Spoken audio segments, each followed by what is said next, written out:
nossa primeira palestra da noite.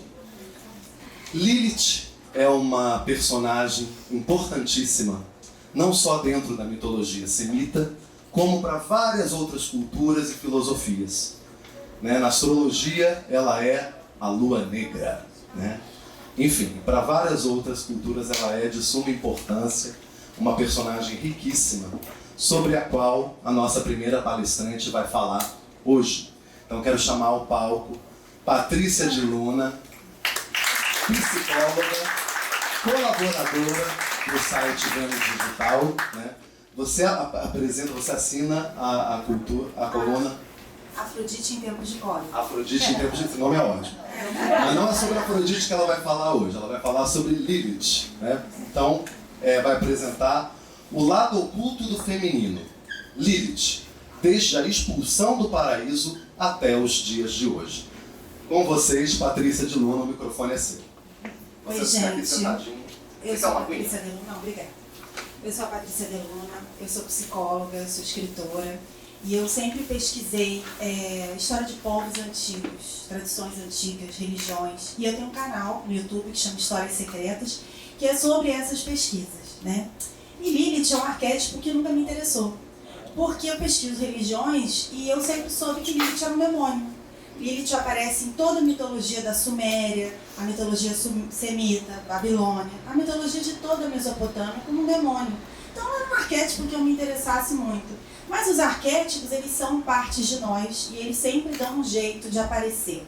Até porque tudo que a gente nega dá um jeito de aparecer mais forte, E a primeira vez que eu tive algum interesse em Lilith foi que eu estava pesquisando sobre a Babilônia e eu descobri que na história da Babilônia tinha um templo, não vai dar tempo de falar isso aqui, mas era um templo dedicado a Inanna, e a mão de Inanna era Lilith. Lilith era conhecida como a mão de Inanna. As sacerdotisas do templo de Inanna seduziam homens na rua para que eles fossem até o templo. E dentro dessa sexualidade muito consciente, que elas usavam essa sexualidade para trazer os homens para orar, que eu comecei a perceber como a dualidade pode funcionar de forma muito harmoniosa, E aí, a outra vez que Lilith apareceu para mim foi porque eu estava pesquisando sobre Afrodite, porque eu escrevi um livro que chama Rio de Vênus, que vai lançar ano que vem, que a Afrodite é a narradora. E todo mundo me dizia, porque Lilith é igual a Afrodite. Eu falava, não, gente, Lilith não é igual a Afrodite. Aí eu comecei a pesquisar para dizer por que Lilith não era igual a Afrodite. Afrodite é a deusa do amor. Afrodite seria uma Lilith em equilíbrio. Ela não busca, o casamento, mas ela também não busca relações, muito efêmeras. Afrodite não é deusa do sexo, ela é deusa dos relacionamentos. Todos os relacionamentos de Afrodite deram frutos. Ela é uma musa da inspiração. Ela não traz o caos para a vida dos amantes dela. Ela traz a inspiração, A Afrodite é diferente de Lilith porque ela não quer, a Afrodite ela não vive o caótico, Lilith não, Lilith é o caos. Lilith é a sombra. Lilith é a sexualidade animalesca, descontrolada. É quando você se envolve num caso que você vai fazer mal a você ou mal ao outro. Afrodite não, ela é muito consciente, ela caminha junto com as feras quando ela vai encontrar os amantes. Ela é muito consciente, ela é muito harmoniosa dentro dessa sexualidade, ela não tem dúvidas com relação a isso, E ela sempre vai levar harmonia para aqueles que se relacionam com ela. E Lilith não. Lilith é aquela demônia que monta no dragão cego, cujos seus consortes foram castrados para que eles não trouxessem causa ao mundo. E por muito tempo isso continuou me assombrando e eu continuo achando que Lilith era um mito que não valia a pena estudar. Ela também não é como Perséfone, porque Perséfone ela escolhe ficar 6 meses no umbral e 6 meses junto a Gaia, sua mãe. Então ela é um mito que vai para a sombra e para a luz. Já Lilith não, ela mora no deserto, ela pertence à lua negra, ela é um mito apenas lunar, E quando eu comecei a estudar a Baba Yaga, inclusive na nossa coluna Afrodite em Tempos de Cólera, tem um vídeo que eu falo por 1 hora sobre Baba Yaga. Aí realmente eu quis estudar Lilith, porque eu descobri que Baba Yaga era Lilith. Baba Yaga, assim como Lilith, também é feita de sangue e saliva. Baba Yaga fala de você ir para esse lugar onde não sobra ela.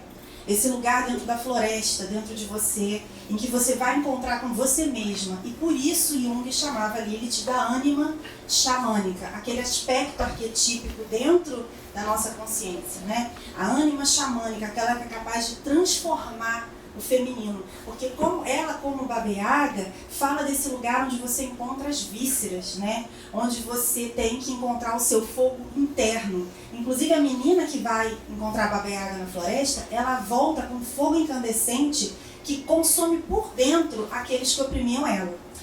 E aí isso lembra muito Lilith, que é aquela que não aceita a opressão. Lilith fala de movimento, né?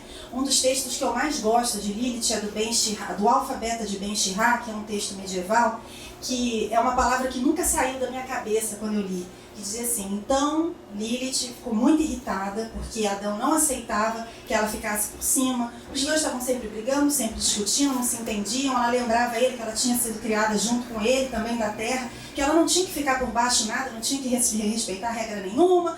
E aí um dia ela se irrita e ela chama o inefável nome de Deus e faz um voo súbito e vai para o deserto. Essa frase reverbera anos na minha cabeça. Sabe aqueles livros, Como Ligar o Foda-se? Pra mim é tipo isso, chama o nome de Deus e faz um voo súbito. Quando as pessoas começam a me dizer, tipo, você está nessa situação, não vai dar pra você sair, ou com relação ao chefe, ou um relacionamento, ou fala, olha meu filho, não conte com isso, eu chamo o inefável nome de Deus e faço um voo súbito. Entendeu? Que ela fala desse lugar de não aceitar grilhões. Né? Então, eu sempre comecei a pensar em Lilith como essa mulher desse lugar do movimento, ao contrário de Eva, que é essa mulher a quem, segundo Jung, falta Sofia, falta sabedoria. Ela precisa do movimento de Lilith e Lilith precisa de Eva para equilibrar sua força destrutiva, sua busca destrutiva por poder, sua sexualidade descontrolada. Uma precisa da outra. Só que desde que o mundo é mundo, desde que se escreveu Gênesis, a gente está perseguindo esse lado sombrio, desenfreado, como se a gente pudesse apagar ele sem falar dele. E a gente vive esses momentos sombrios de uma sociedade literalizante, unilateral, que não entende mais simbolismos, que quer ter um lado só, que não quer ter dualidade, que acha que se a gente perseguir a dualidade, a gente vai poder viver assim, ser lindo, perfeito, tudo bonitinho, família tradicional, como se dentro da gente não existisse dualidade, não fosse existir essa dualidade na sociedade, né? Então fala um pouco das origens de Lilith, né? Da onde ela surgiu, que ela fala muito, é um mito que fala muito desse início do patriarcado, né? Todos os mitos da criação antes de Gênesis, na Mesopotâmia, falavam de uma criação que sempre vinha da mulher. Toda deusa era mulher e sempre a criação precisava de um deus homem e uma deusa mulher. Né, você tem Inanna, na Suméria. O que acontecia com Inanna? Ela era o caos. Inanna encontra El, a potência cerceia o caos. E a partir daí nasce o mundo, o homem, a terra, as montanhas. No Inimelush, que é o conto da Babilônia, de como surgiu o mundo, você tem Tiamat, o dragão de água, que se junta com o consorte masculino e cria monstros, cria deuses e depois criam-se os homens. Já no Gênesis você tem um Deus que a gente aprende, eu pelo menos aprendi desde pequena como católica, que Deus é homem. Hoje eu fico me perguntando se quem inventou isso é a mesma pessoa que inventou que Deus é um velhinho sentado no trono. Né? Porque Deus tem que ser princípio masculino e princípio feminino. Então eu vou ler um pedaço do Gênesis. Posso meter só um pitaco? Porque eu achei interessante isso que você Você falou de Inanna. E na mitologia africana existe a deusa Nanamburuque, né, que é da lama dela, o habitat dela é a lama, e é com a lama dela que Olorum, que é o deus todo-poderoso africano, ele pede a ela a lama para poder criar o homem, né? E ela fala, ok, tudo bem, mas um dia essa lama, essa matéria-prima vai acabar. E aí pensou-se na morte, na finitude da criatura, né? Para justamente ela sair da lama e voltar para a lama, né? Só fechando parênteses aqui, só para você continuar. Você vê que no mito africano você também vai falar de Nanã e Olorum, né? Você vai falar de um homem e uma mulher, né? E a lama também é muito comum em vários mitos da criação, inclusive no Gênesis. Em Gênesis 1, eu vou ler uma coisa para vocês que eu nem vou explicar porque existem séculos de interpretação, mas cada um pode fazer a sua. Em Gênesis 1 está escrito assim: Deus criou o homem, sua imagem e semelhança. A imagem de Deus o criou, macho e fêmea o criou. Bom, se a gente é a imagem e semelhança de Deus e Ele criou macho e fêmea, então Deus é macho e fêmea. Só que tem uma outra questão aqui. Deus criou sua imagem e semelhança macho e fêmea. Deus criou Adão.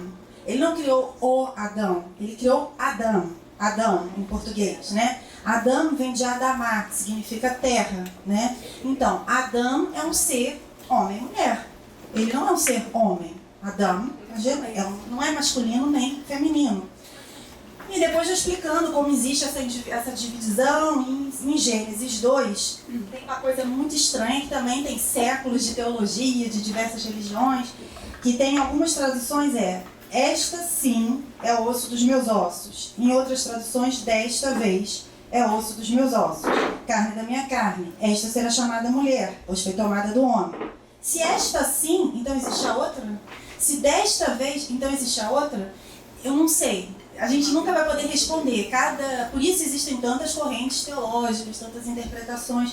Mas isso deu brecha para que se desenvolvesse toda uma cultura que falava desta outra, né? Então se fala dela no Zohar, se fala muito no Zohar, se fala no Talmud, se fala em textos de Midrash, se fala no Ben Shihá, no alfabeto de Ben Shihá, ela aparece em todos esses textos, muitos, mas sempre como uma demônia. E sempre uma demônia porque ela está associada também a essas características do feminino que a gente associa a um lado obscuro do feminino, né? A sexo desenfreado, a busca por poder. E por que a gente não tem? A gente fala anos do arquétipo de Lilith, mas Lilith tem 2 consortes. E a gente nunca fala disso no aspecto masculino, porque na sociedade não é um problema um homem que tenha uma sexualidade desenfreada, que faça mal a ele mesmo ou ao outro. Um homem que tem uma sede por poder descontrolada não é uma questão social, né? Então, o que eu acho que hoje é um grande salto do feminismo é falar do empoderamento masculino, porque eu acho que é na harmonia que a gente encontra as grandes transformações. E não adianta a gente ficar... Claro que a gente tem pautas políticas, né? Que são necessárias, que a gente precisa falar de salários iguais, da questão do abuso, do assédio, tudo bem. Mas eu estou falando que a gente tem que começar a falar do empoderamento masculino. Porque a gente tem anos de história aí, né? De uma Eva que é culpada, né? Então, uma das imagens de Lilith, que ela é o fogo da espada giratória. Quando Deus expulsou Adão e Eva do paraíso, ele chamou um querubim, que colocou uma espada de fogo entre o ser humano e o paraíso. Lilith, ela é associada tanto à serpente quanto ao fogo da espada giratória, né? Ela é aquela que tirou a gente do paraíso. Então, toda vez que um homem é tentado, a culpa é da mulher, vocês já perceberam? Aquela vigarista que tirou ele do casamento, mas ele traiu porque quis. A mulher obrigou ele, sei lá, deu uma droga, fez uma hipnose, mas assim, é sempre a culpa da mulher. Então assim, é muito engraçado porque Adão no Gênesis já tinha essa desculpa. Ele vira para Deus e fala, olha, foi a Eva que me deu a maçã. Mas Deus não cai nessa, porque ele pune a Eva, o Adão e a serpente, ele pune os 3. Mas essa desculpa, ela tá já aí vigente há muitos anos, né? Por quê? Porque outro dia teve uma matéria muito interessante há um ano atrás. No Santo Inácio, meninas não podiam usar shorts. E aí as meninas começaram a dizer, mas por que os meninos podem usar shorts e a gente não? Porque os meninos vão ficar tentados. Mas eles não têm que lidar com o desejo deles? A gente tem ou a gente não pode ter desejo? Então tudo bem eles virem de short, porque a gente não pode ter desejo? Então a gente precisa falar desse empoderamento masculino urgentemente, né? Que criatura tão fragilizada é essa que foi seduzida, entendeu? Falar do empoderamento masculino é muito legal nessa figura que é o ânimos do sábio, o ânimos do rei, que é Salomão. E uma das figuras que as pesquisadores de Lilith identificam com Lilith é o arquétipo da Rainha de Sabá. E a Rainha de Sabá, né, ela vai procurar Salomão e ela vai testar ele. Ela aparece naquela figura da sensualidade e do teste. Ela vai para seduzir e vai para fazer uma série de perguntas, né? E ele passa no teste, porque ele é o arquétipo do rei sábio, ele é o ânimos do sábio, e o ânimos é aquela coisa que habita na nossa psique feminina também. Então esse encontro desse lado obscuro, desenfreado, com o ânimos que habita dentro de nós do sábio, consegue equilibrar esse lado obscuro que todo mundo tem, não precisa contar para ninguém, tem um momento que você viveu a sua Lilith aqui, né? Minha astróloga uma vez falou assim, a sua lua negra é em Escorpião. O que é isso, amiga? Isso é ter, tipo assim, a Lilith em Lilith. Eu falei, tá fudida. Não vou nem contar os momentos Lilith que eu tive na adolescência, quando eu não tinha consciência dessa parada, entendeu? E só tem 3 formas de lidar com a Lilith. Uma vem de Salomão, que é a espada da consciência. Lilith era muito associada a assassino de crianças. Os judeus tinham o hábito de fazer amuletos para que Lilith não levasse as crianças, não matasse as crianças, e também amuletos para que de noite ela não se aproveitasse sexualmente dos homens, né? Como Herodes, né? Ela como um demônio mesmo que vinha. Então existiam amuletos, existiam rezos, exorcismos para proteger a casa, as crianças, os homens de Lilith, né? Então ela aparece na figura aquelas 2 mulheres que vão ali brigar pela criança, e Salomão, sabiamente, fala, olha, tá aqui a espada, eu vou cortar a criança. A mãe de verdade fala, fica com ela. Então, isso é a espada da consciência. Dessa forma você controla Lilith, com sabedoria, com consciência, mas tentar exterminar o seu lado sombrio extermina você mesma. E os Grimm têm um conto antigo que fala sobre Lilith, que é muito interessante. Eles não falam, estou falando sobre Lilith, mas eles falam que é uma coruja com pedaços de mulher, pedaços de coruja, que se instala num celeiro de uma fazenda, e o fazendeiro horrorizado ouve seus guinchos e tenta tirar ela de lá. Mas ele sai correndo porque fica apavorado. Outros amigos dele dizem que vão conseguir, se aventuram, e quando vem aquela figura, saem correndo apavorados. Aí eles têm uma ótima ideia, todos juntam dinheiro para ajudar o homem a se refazer e tacam fogo no celeiro e na fazenda. Quer dizer, o homem perdeu não só a Lilith, ele perdeu tudo.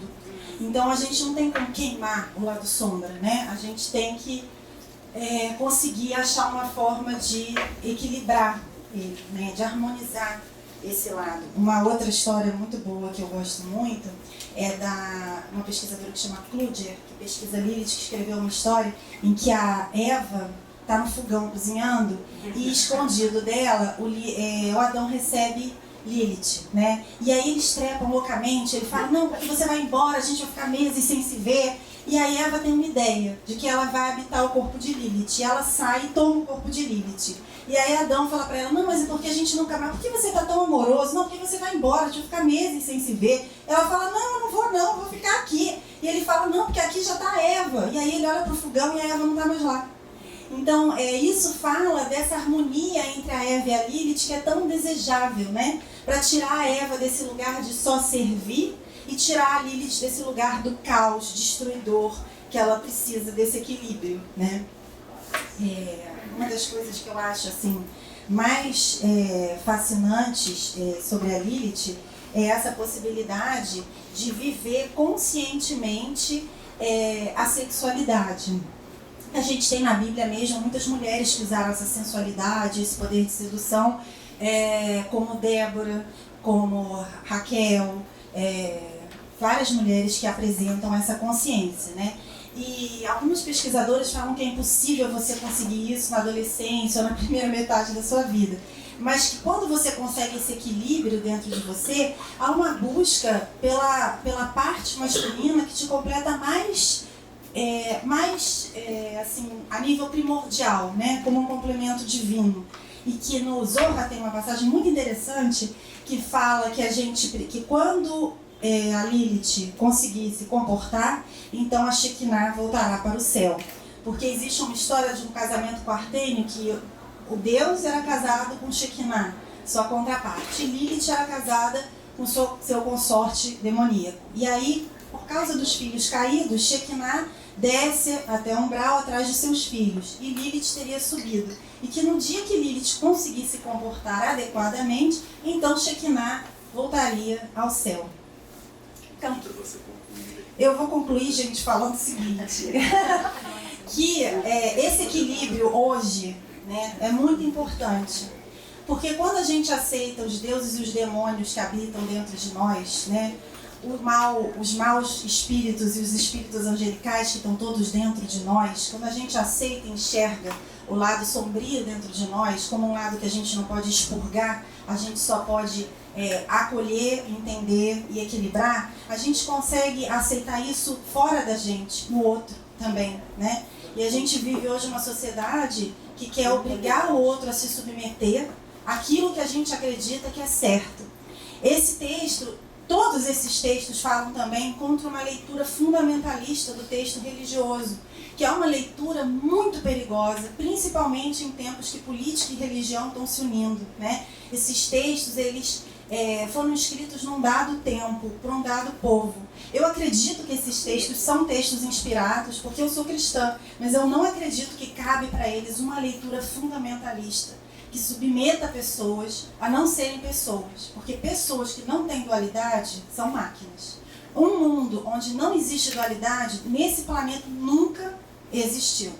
Então é muito importante que nesses tempos que a gente vive tanto ódio, e eu acho que o ódio é fruto da dificuldade de aceitar as diferenças, né? Que a gente comece aceitando as diferenças dentro de nós.